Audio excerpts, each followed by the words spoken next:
La siguiente presentación tiene como objetivo dar a conocer la vida y los aportes de Louis Hemlet en la lingüística moderna, como parte del contenido de la cátedra semiótica del profesor Alejandro Terenzani.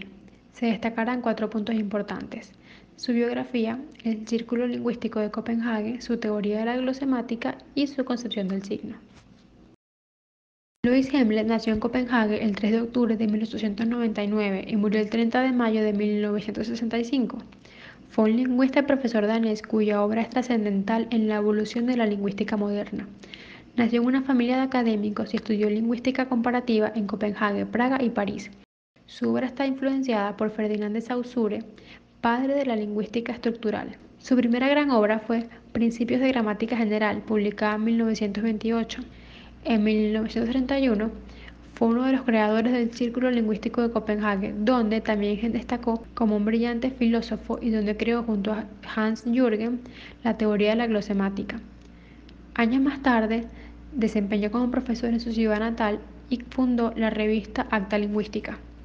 En su obra Prolegómenos a una teoría del lenguaje, publicada en 1943, Hemlet se dedicó a examinar los problemas teóricos de la lingüística, particularmente proporcionó su teoría de la glosemática. Otros artículos, algunos de ellos de gran interés, fueron recogidos en 1959 en los ensayos lingüísticos, pero los que tuvieron una mayor influencia en la lingüística contemporánea europea y americana son los fundamentos de la teoría del lenguaje de 1946. El Círculo Lingüístico de Copenhague, fundado por Henslef y otros en 1931, se inspiró en la Escuela de Praga y su objetivo fue crear un foro de estudio que desarrollara un nuevo tipo de investigación lingüística. Al principio, su trabajo se centró en la fonología, pero más tarde derivó hacia el estructuralismo. El número de miembros del grupo aumentó rápidamente, dando lugar a un gran número de publicaciones, incluida una serie de obras notables publicadas de forma irregular, bajo el nombre Trabajos del Círculo Lingüístico de Copenhague. Se creó un boletín seguido de una revista internacional de investigación estructuralista, llamada Acta Lingüística. Henslef fue presidente del círculo, abandonando el cargo poco antes de su muerte en 1965. Se dividía en dos comisiones de trabajo, una para la fonología y otra para la gramática. Henslef entró a formar parte de la primera, donde trabajó junto a Uldal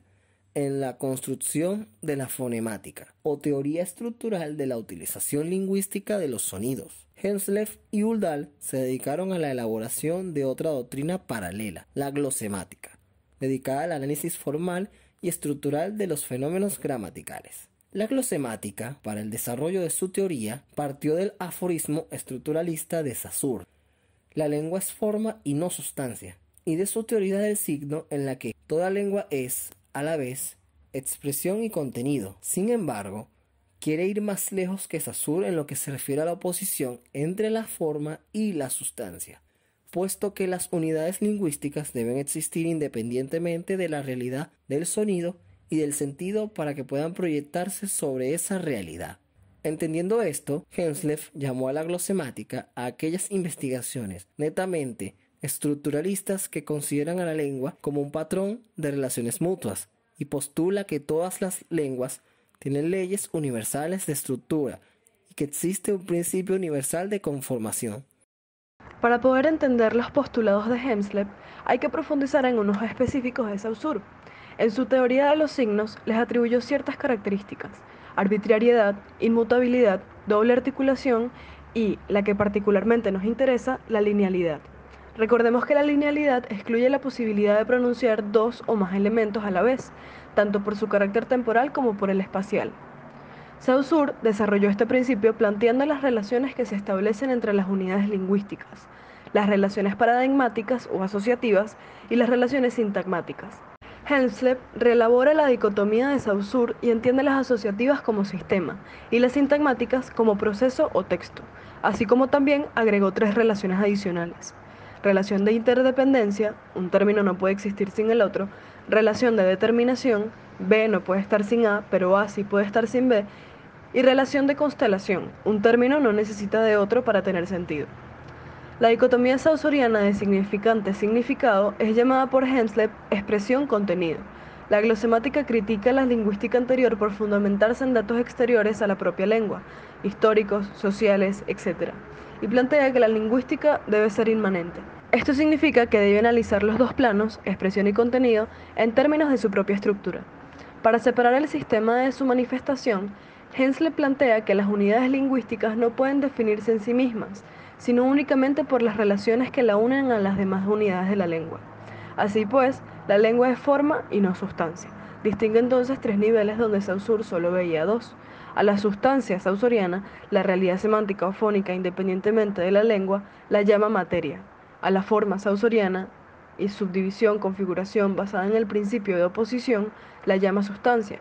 Y en tercer lugar, adopta el término forma para la red relacional que define las unidades, esto es, las relaciones que unen a una unidad con otra.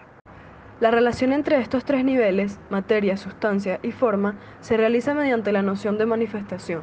La sustancia es la manifestación de la forma en la materia.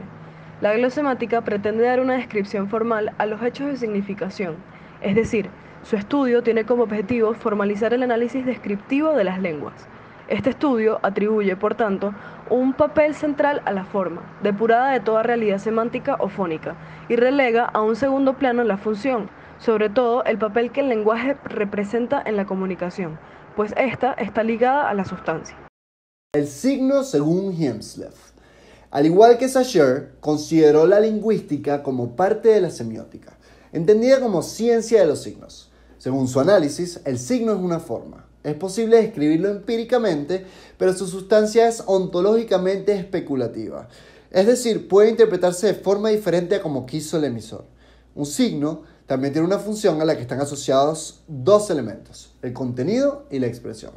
También introdujo la connotación como elemento no lingüístico de su cálculo del lenguaje, rechazando la prioridad dada tradicionalmente al estudio de los sonidos. Es decir, la fonética, cuando el sujeto oye algo, se pone en marcha un proceso cognitivo que traduce las ondas en datos con significado. De la misma forma, lo percibido por la vista es interpretado por el cerebro de forma inmediata, sin necesidad de ser traducido en una sustancia fonética o en un objeto perceptual concreto. Hemslef afirmaba que para interpretar un signo era necesario contextualizarlo. Su concepción de que expresión y contenido son los mecanismos connotativos generales anticipó la idea de la escuela de Greimas, de que todo significado es esencialmente del mismo tipo. Por tanto, las imágenes artísticas y la literatura no se construyen únicamente de acuerdo con los mismos principios, sino que, más en general, lo visual y lo auditivo son idénticos en un nivel profundo.